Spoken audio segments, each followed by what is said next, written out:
Okay, so I just want to go over real quick what we covered so far, where the author went through what he calls echoes of a voice. So the way he wants to approach his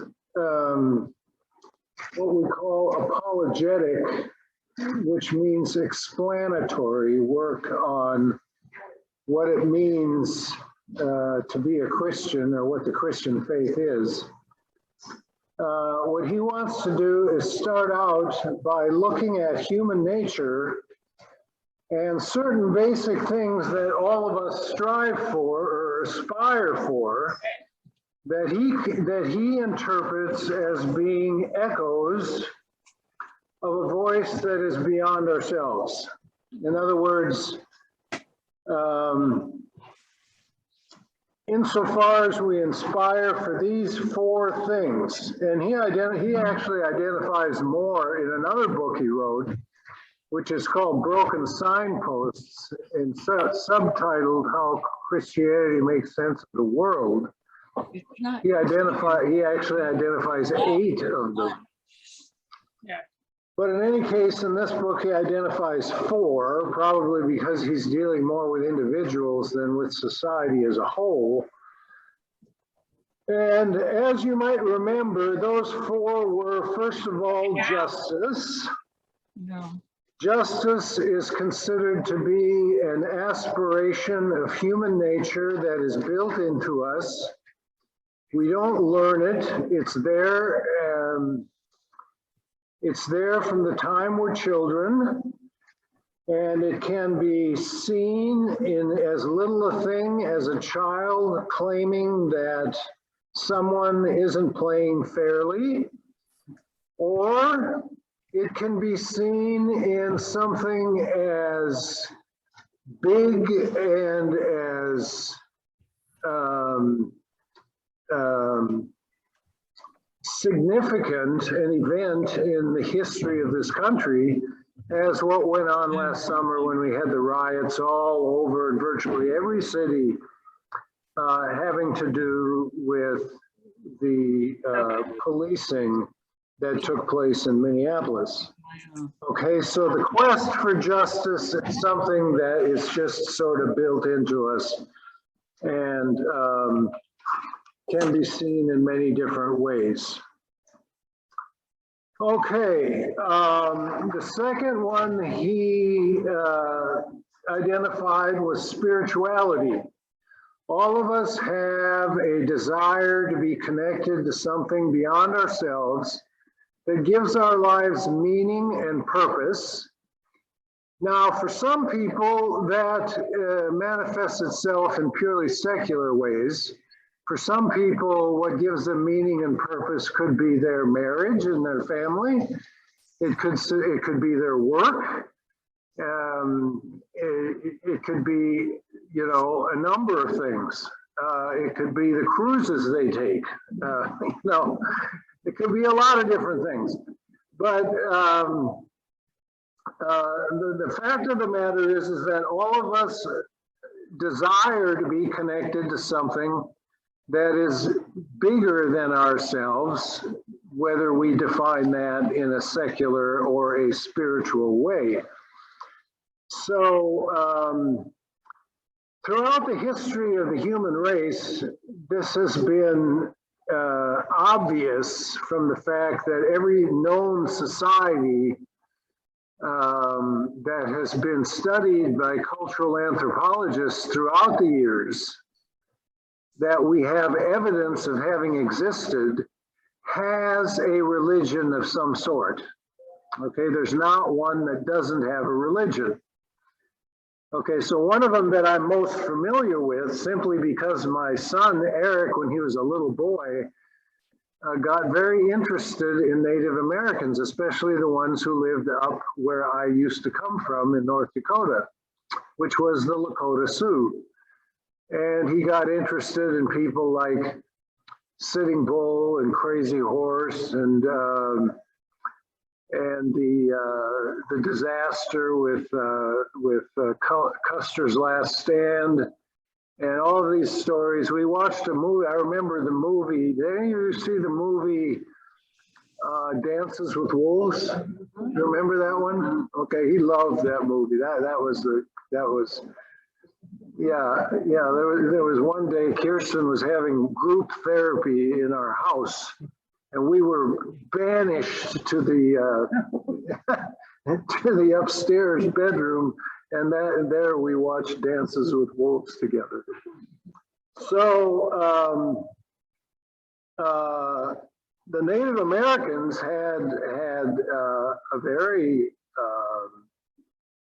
well-defined religious point of view, and in some ways, it had some parallels with our own. They didn't call God God; they called God the Great Spirit. But they also used the word the Great Father. So there were parallels between, but every culture has had a religion of some kind, suggesting that it is a part of human nature to desire a connection with ultimate reality, however you conceive that to be. A third one was, of course, relationships. We are social beings, and that is there again. It's manifest in various ways. In marriage, which is the most fundamental of human relationships. The nuclear family where children are raised. But there's more than that. There's friends, there's extended family, there's communities, and there's even nations. I mean, to some extent, we feel connected to one another, even as a nation. We're having problems with that nowadays, but there was a time, World War II in particular, where Americans felt very much connected to one another because there was an external threat, and everyone dived in to help deal with the threat. Okay, and then the last one he identifies as our love of beauty. Now, when you get into this one, I have some very strong opinions, okay? And some of you may disagree with me, and that's fine. I don't care. You can disagree all you want. But my personal opinion is that beauty, there was a time in Western society when beauty was at its best, okay? In terms of art, and by art I mean painting and statues and that kind of thing. In ancient Greece, statue making was a real impressive art.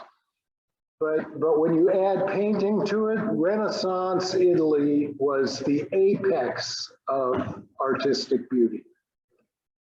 That's when you had Michelangelo, you had Leonardo da Vinci, you had Raphael, you had all of those guys. And if any of you have been to the Vatican, you've seen their creations, and they're absolutely unreal. When you walk into the Sistine Chapel, it's just you just bombarded with this this gorgeous ceiling that Michelangelo, and painting wasn't his favorite thing. He wasn't big on painting. He wanted to make statues.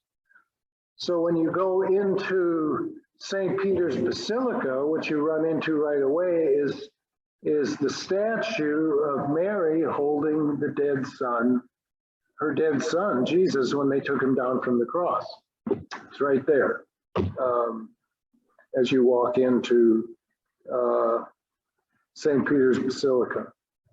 And then if you've been to Florence, of course, you've seen the statue of David, which is one of the more and when it comes to music, my personal opinion is that beauty in music Okay, beauty in music became something that was just absolutely unparalleled at the time of the beginning of the classical era, which was Mozart and those who came along during that period, and then on through the Romantic period, which included Beethoven and Mendelssohn and others during that time. Personal opinion, that's, and I think, I could be wrong, but I think that art reflects where human beings are in their culture. Okay, so during the Renaissance, for example, people had a very specific worldview, which was extremely and eloquently expressed in Dante's The Divine Comedy. Have you heard of the Divine Comedy? Okay, there's heaven, there's purgatory, and there's hell. Okay. That was the worldview of people at the time. Okay, that's the way they conceived of reality. Reality wasn't something that was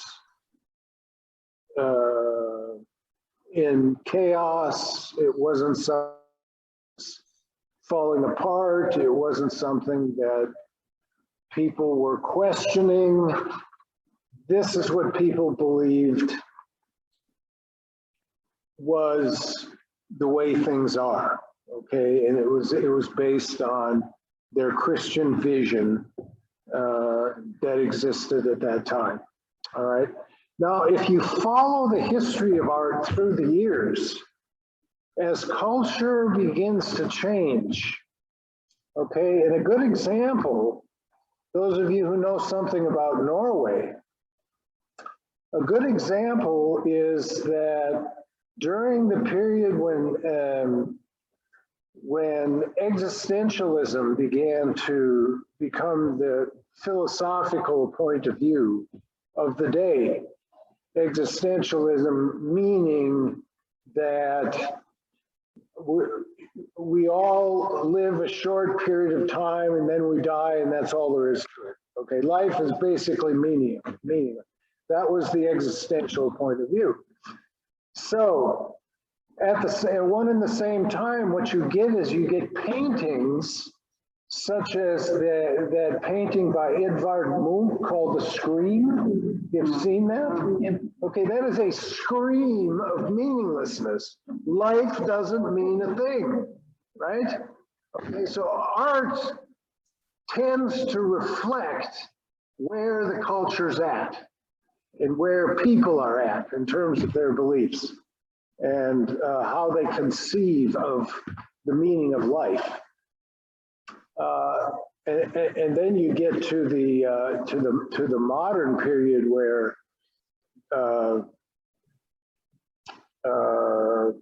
people begin to think that it's even worse than the existentialists thought it was. And what you see in a work of art, when you go into for example, when you go into the Modern Museum of Art in Washington, D.C., is you see paintings which are nothing but blotches of color. It's chaos, right? And it's intended to communicate that that's what life is. It's chaos, it's meaningless, there's no form, there's no meaning to it. It's just, you know, a series of experiences, and that's all there is to it. Okay, so art tends to reflect the way people think about life, and it's the same with music.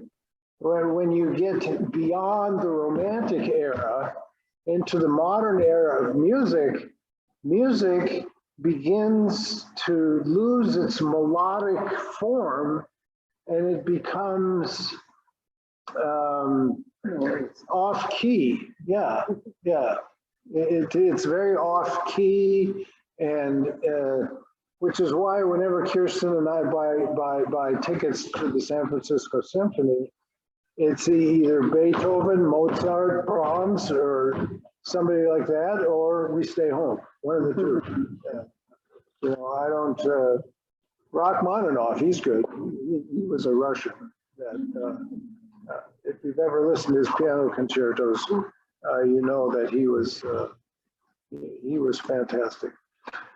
Okay, so but on the other hand, the United States is unique in the sense that we decided very early on in our history, in fact, I think Abraham Lincoln was the first one to do this, I could be wrong, but we decided early on in our history to set aside portions of our natural beauty, preserve them, and turn them into national parks, which was a very smart thing to do. Okay, so I believe Yosemite was the first national park. I know Lincoln declared that a national park. Some people think maybe Yellowstone. I think it was Yosemite. And then, of course, there was Yellowstone and Glacier and the Tetons and the Badlands and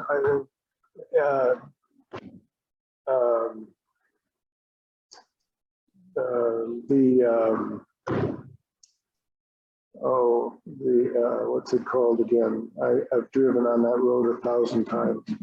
Anyway, it's a road that goes along the crest of the Appalachian Mountains. It's absolutely gorgeous. Yeah. Blue Ridge Parkway. Yeah, the Blue Ridge Parkway. Yeah. Okay, so beauty, one thing beauty does is it takes us beyond ourselves. If you encounter something that you find is extremely beautiful, it takes you out of yourself and focuses you entirely on that thing of beauty, whatever it might be, whether it's the Grand Tetons or the To the Sun Highway and Glacier or Yosemite Valley or whatever it is. When you see that, it's an absolute revelation, so to speak, of the fact that beauty is something that is inherently something we're attracted to. Okay, you don't have to tell somebody that Yosemite Valley is a beautiful place. All they have to do is see it, and they're gonna, gee, this is a beautiful place. Closer to home, it's the sunsets that come. Sunsets, yeah, absolutely, absolutely. You know, I call Susan every time when it looks like it's coming. I say, watch for the sunset tonight. Yeah. Good point. I like it when there's a full moon. I sit there and stare at it. Yeah. So yeah, there's a lot of different ways that you can perceive beauty in the world. So okay, so those four things point to how it is that we long to be connected to something beyond ourselves. Now, he does not believe that this proves the existence of God in any way, shape, or form. It doesn't. All it does is say something about us. It says something about the fact that we, as human creatures, are distinct from the rest of the animal kingdom in that we have these aspirations, okay, and that these aspirations could be understood as echoes of something beyond ourselves, okay? Not the direct voice of God, but a kind of echo of the presence of God in the midst of all of this, all right? Okay. So he wants to start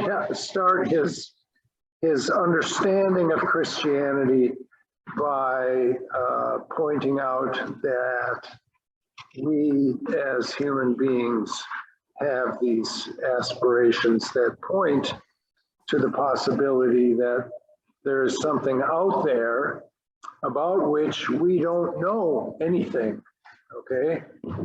We haven't gotten to God yet, okay? And that's where we're going to go today. We're going to go to God, all right? Now, before I do that, I do want to mention that there have been attempts to prove the existence of God throughout the years.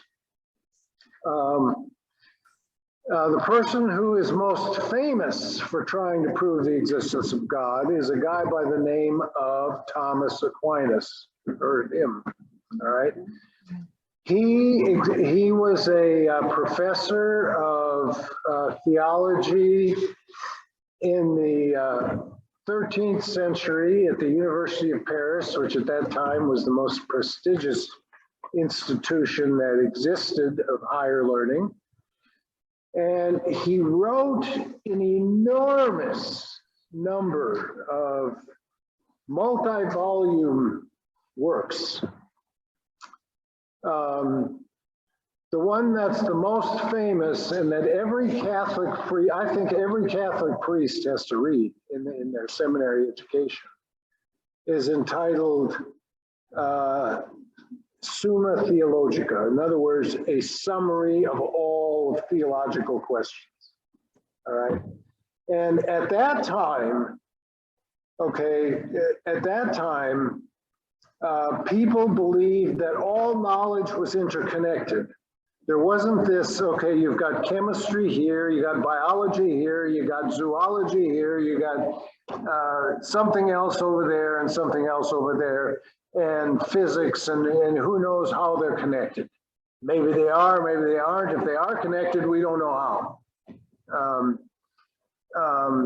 In those days, people believed that all knowledge was connected, all right? And what Thomas wanted to do was write something that connected all known knowledge at the time, everything, all right? So he included things like what were called natural philosophy, which is what we today call science. Okay, so it was all in there, and he included in there five versions of proofs for the existence of God. Now, many people today don't accept these. They find fault with them. But it's important to understand, I think, that throughout the years, there have been people who believed that you could actually prove that there was a God. One of his more simple proofs is that all things have a cause, right? If I was to knock this chair over, everyone would know that I was the cause of knocking this chair over, okay? Now, if you follow everything, all events that have ever happened, all the way to the beginning, and you discover the cause of everything that happened, at some point, you've got to have a first cause. And what is that first cause? The first cause is God. Now today, what we call that is the Big Bang, right? We ended up in the same place Thomas did, scientifically, because prior to the theory of the Big Bang, for which there is so much evidence that there's not a scientist on the planet that doesn't accept it. Okay, prior to that, everybody believed that Aristotle was correct when he said the universe, the material universe, is eternal. There was never a time it wasn't, and it will always be. It's just there. Okay, we don't know anything beyond that. It's just there. It's eternal. It always was. All right, most scientists believe that up until the time when a couple of things happened. Number one, as people began to look at it with more and more powerful telescopes at not only planets but galaxies, they began to be able to measure the fact that galaxies and stars are expanding away from each other. There's a red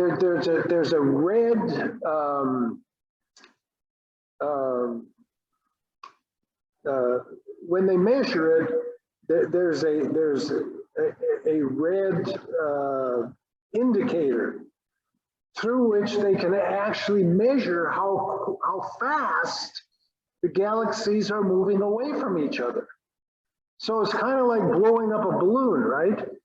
The balloon to start with is just a flimsy nothing.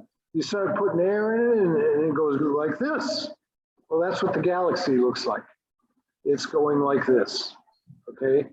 Secondly, if there was a Big Bang, scientists theorize that there should still be background radiation from the time that Big Bang happened, still present. And sure enough, back in the 1960s, a couple of guys at Bell Labs discovered that background radiation. So the echo of the Big Bang can still be measured to this day. Yeah. So one scientist said, here we've been laboring day in and day out trying to figure out the origin of the universe, and by the time we got to the top of the mountain, there was a bunch of theologians already sitting there. So anyway, Thomas had that figured out with his proof of the existence of God based on a first cause. Okay, so God. When we say God, what do we mean by God? All right, now what N.T. Wright does is he categorizes three different ways in which God has been conceived of by different groups of people. All right, the first group are called Pantheists. Now, according to Pantheists, God is not a separate being from the material universe. God and the material universe are one and the same thing. Okay? So another way of expressing that is he tells the story of he got in a conversation with a young lady traveling by train somewhere or something. And they got on the subject of Jesus. And he asked her, do you believe Jesus was divine? And she says, absolutely, Jesus was divine. So am I, and so are you, and so is everybody else. We're all divine, okay? It's a little bit like, what was the name of that little comedian who played God? You remember him? He had big glasses on.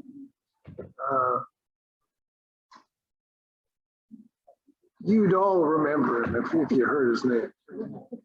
Anyway, he was asked, that's a robophone.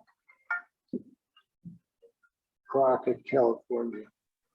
Where's that? Crockett.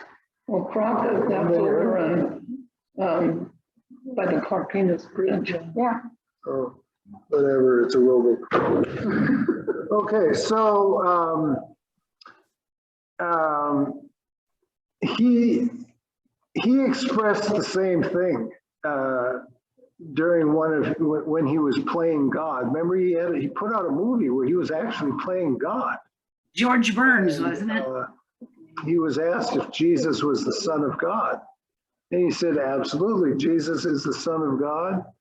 So is Buddha, so is Muhammad, so is on and on and on and on, right? Okay, so he believed everybody was the Son of God.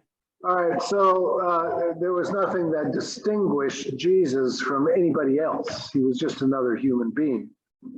So the pantheist believes that all of material reality can be identified as God, okay? God is not separate from the world. God is the world in sum, in total, okay? So the problem that pantheists have is that if God is the world and the world is God, does that mean then that the people who were responsible for the deaths of 6 million Jews are God? Does that mean that the people who were responsible for 9/11 is God? Does that mean that the people who, on and on and on, you could go on and on and on. The problem with pantheism is that it can't deal with the problem of evil. It just simply can't, because everything is God. Is a cancer cell God? I wouldn't consider a cancer cell God. As a matter of fact, I just had an endoscopy to see if I had a cancer cell. Thank heavens I don't. But if I did, that cancer cell would not be God. So anyway,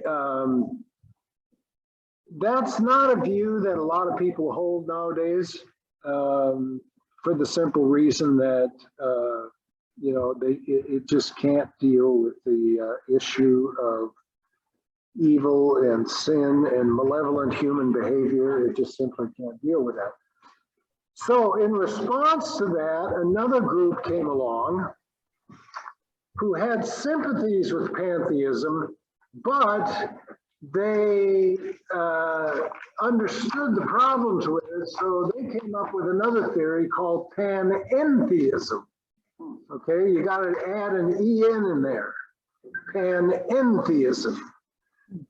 Panentheism is the theory not that the world is God or all material reality is God. Panentheism is the theory that God is in all things. The Spirit of God pervades all of reality. Okay? And one way in which they express that is by saying that every human being has a spark of the divine within them. All right? We all have a spark of the divine in us. And our task as human beings is to act in accordance with the spark of divinity that is within us, so that we live lives that are virtuous instead of lives that are immoral and harmful to others. Okay. So there are some parallels between that and the Quakers, because the Quakers, one of the things George Fox, who founded the Quakers, believed was that all people have the Spirit of God within them. Okay? There was no need for any sacramental, like baptism. There was no need for that. You're born with the Spirit of God within you, which is why when Quakers meet, what do?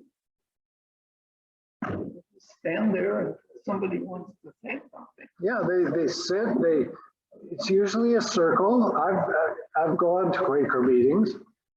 They have usually a room that's either square or round, Everybody sits around so everybody can see one another, and everybody is silent, absolutely dead silent, unless someone feels that the Spirit has moved them to share a message with everybody else. The theory is that it's the Spirit moving them to share this message. Not that they want to share it, but that the Spirit is moving them to share. Okay? And that's how the Quakers developed the kind of worship that they did. They believe that the Spirit speaks through the members of the community, and that the Spirit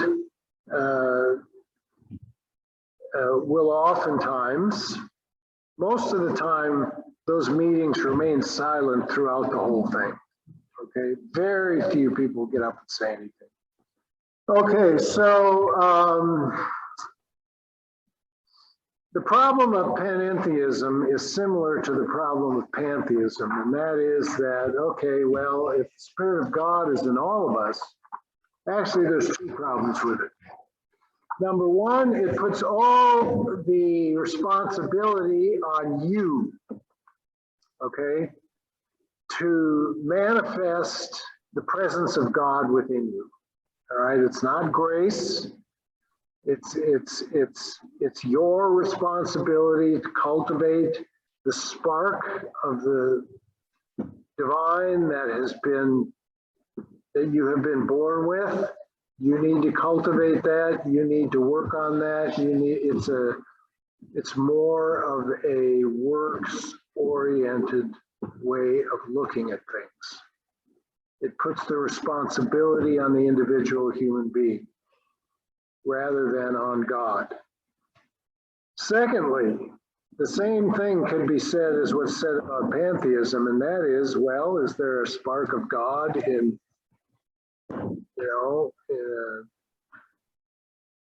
again, in a cancer cell or in a disease of some kind, or in a, if God pervades all of being, if the Spirit of God is within all things, then how do you explain the ways in which human life has gone terribly wrong?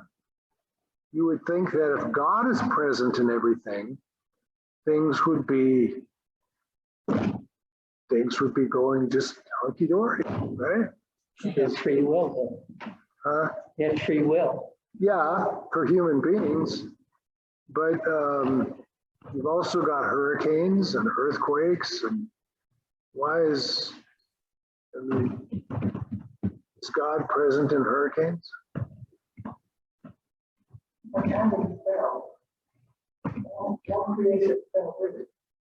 Now we're getting to Christianity, Gloria. I'm still in panentheism. Okay. You're right, but we're not there yet. Okay. All right, so the third option is the biblical option. Okay. Now, the biblical option is expressed in the Lord's Prayer. Our Father who art where?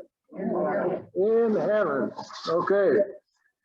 But here's the thing that people oftentimes don't think about when they think about heaven.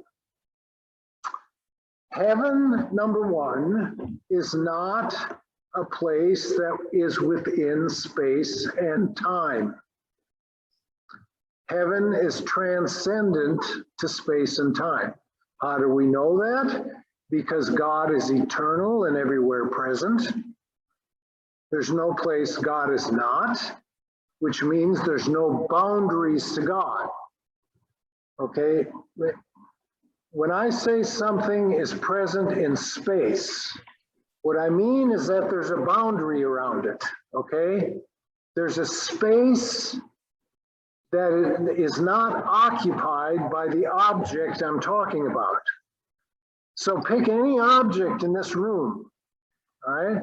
It's got a boundary around it. All right, it's got a shape. And outside of that shape, there's what?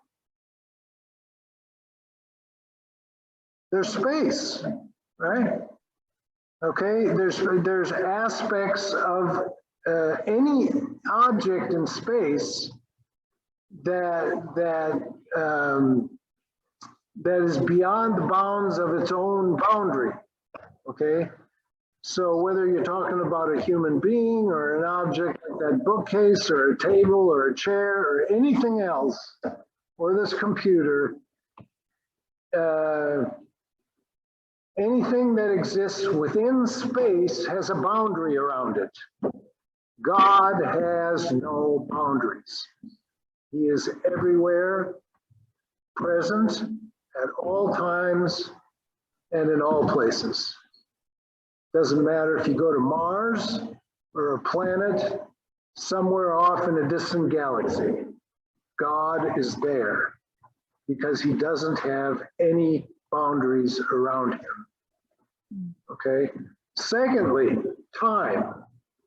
Time moves in one direction: future, present, past. And the thing about time is that it results in the fact that all things that exist within space are transient. That is to say, one day they're here, but if you wait long enough, they won't be there anymore. That has to do with all life. Life eventually, no matter what creature you're talking about, will die. And what was no longer is. And it has to do with the only object we know of, I mean, the oldest object we know of on this planet is what? What's the oldest object on the planet that's alive?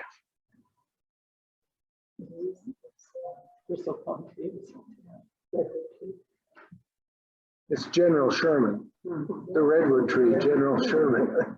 That's the oldest plant, that's the oldest living thing on the planet. I don't know how many thousands of years old it is. Huh? They saved it, yeah, absolutely. Thank heavens they saved it. They saved it. But even that, compared to the age of the universe, which is billions of years old, is practically a snap of the finger, right? Okay, so time, it's like that famous hymn, "O God, our help in ages past. Time, like an ever-flowing stream, bears all its sons away."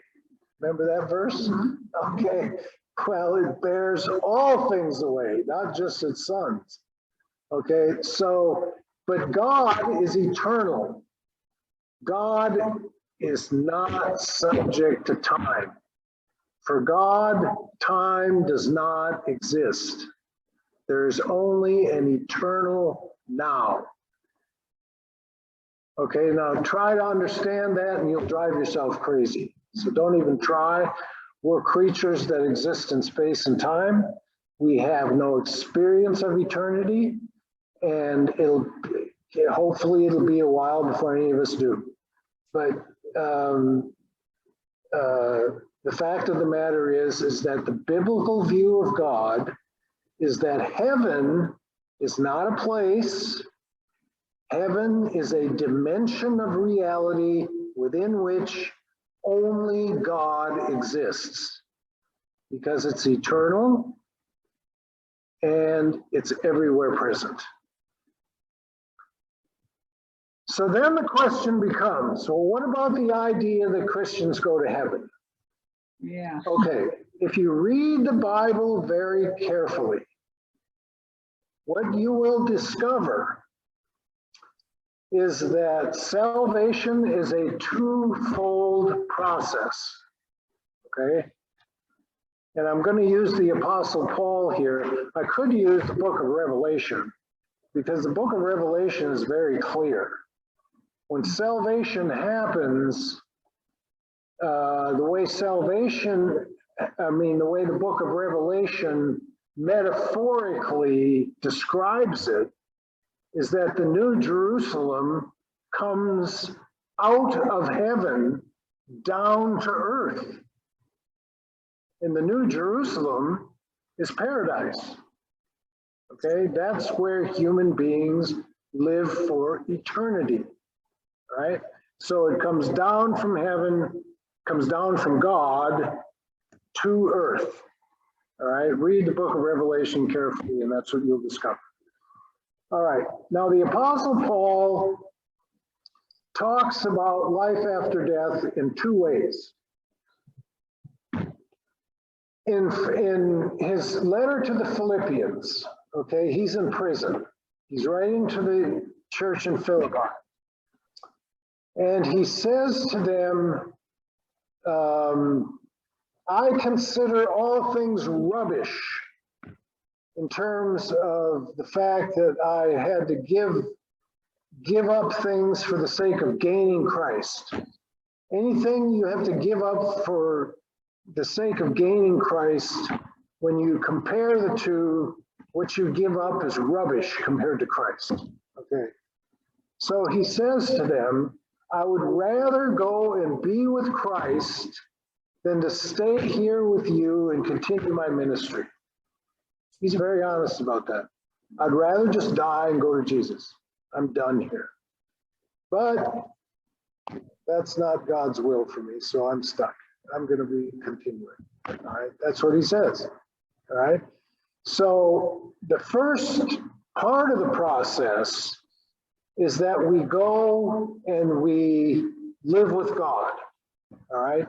And the same thing happens in the book of Revelation. In the book of Revelation, the saints are kept safe with God until the end of time. Okay, the saints that are martyred by the evil forces of the Roman Empire are kept safe with God until the end of time. Well, what happens at the end of time? Well, read 1 Corinthians chapter 15. In that book, Paul talks about at the last what? It's part of the Messiah. The last trumpet. The trumpet will sound, and then what's going to happen? The dead will be raised, and the perishable will take on the imperishable, and what was mortal will become immortal. Okay, Paul goes through a whole chapter describing that because there was a group of people in Corinth who didn't believe in the resurrection of the dead. So in chapter 15, he goes through great pains of describing what resurrection means. What it means is, and you can see it in the resurrection stories of Jesus when he appears to his disciples. What? He can enter a room without going through the door, and then he can just disappear again. He can break a loaf of bread with a group of people, with a couple of guys on their way to Emmaus. And after he breaks the bread, he's gone. You know, this is not a normal body. This is a resurrected body. This is an immortal body. Okay, so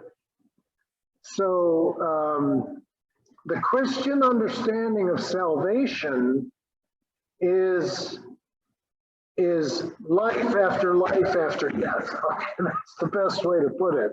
Okay, so you have life with Christ, but then at the last day, when all people are resurrected, you receive a resurrected body just as Jesus received a resurrected body. Are we aware at that time before he comes the second time? Oh, absolutely. We are indeed. I mean, I haven't been there, Lois. That's what I think. That's what I think. Thus says the Lord. Yeah. Okay, so so the belief about God, according to the Christian faith, is that God. Okay, what time? I got 4 minutes. This is really important. Okay, so the question is, if God is in heaven and human beings are on earth, and now when the Bible uses the word earth, it doesn't just mean the dirt out there. It means this realm that we live in. This is earth, okay? The realm of space and time is earth. God is eternal and everywhere present. That is heaven. Earth is it exists within the boundaries of space and time. Okay, so the question becomes, how do you communicate between the two? How is it, if God is so radically separate from earth, how can you have a communication between the two? And here's where Dr. Wright and I somewhat disagree. He uses the word overlaps. Heaven overlaps earth. I prefer the word intersect. And the reason I prefer the word intersect is because God appears, there are places where heaven and earth intersect throughout the story of the Bible. For example, when God calls Abraham and he says, Abraham, I'm going to make of you a great people. You're going to inherit this land and all the people of the earth will be blessed through you. God is speaking to Abraham. The intersection is God's voice. All right, Abraham doesn't see God. Abraham hears God. When Moses is speaking to the burning bush, the bush doesn't consume itself. It's a symbol for the fact that God doesn't, when God is present, there's no consumption. It's just, God is just there. Okay, so when Moses is talking to God, he doesn't see God, does he? He doesn't see God, he sees a burning bush, right? Yeah. When Moses asks God, I want to see you face to face, God says, no, Moses, you can't do that because you won't live. So what he does is he sticks him in the cleft of a hill. This is all symbolic language. And he passes by with his backside toward Moses. In other words, Moses has a glimpse of divinity, but he doesn't ever see God, okay? And another example is Jacob. Jacob, on his way to looking for a new wife, falls asleep and he has a dream. And in the dream, there's a ladder, and the ladder goes up to heaven. The heaven's door is open. And who's going up and down the ladder? Angels, right? Which means there are beings from heaven coming out of heaven down to earth. There's an intersection between heaven and earth. And who creates the intersection? Whether it's Moses and the burning bush, Jacob and his ladder, or the prophets hearing the word of God. Who's creating the intersection between heaven and earth? God is. God creates the intersection. Okay. So the Christian view is that while God is radically separate from earth, in the sense that God is eternal, unchanging, and not subject to decay of any kind, that nevertheless God can and does create means through which he communicates to us. Now, for Lutherans, what are the means of grace? How does God communicate with us? The sacraments and the word. That's how, those are the means of grace. God created means through which we never see God when we're assembled for worship in the sanctuary. We don't see God. But through those sacraments and through the word, whether you're hearing it straight out of scripture or through my poor attempts to try and interpret it, hopefully you're hearing the gospel. And the gospel is God's connection to us. It's God creating a connection with us, such that we experience the presence of God, and in so doing, have our faith nurtured and strengthened. Okay, so what we have done is we've entered part 2 of the book now, and what we're going to, it's kind of an interesting journey. We're going to be talking not just about God, but we're going to be talking about Jesus and the Spirit and all of those things that are a part of what it means to be a Christian. Okay? Thank you all for coming. Thank you.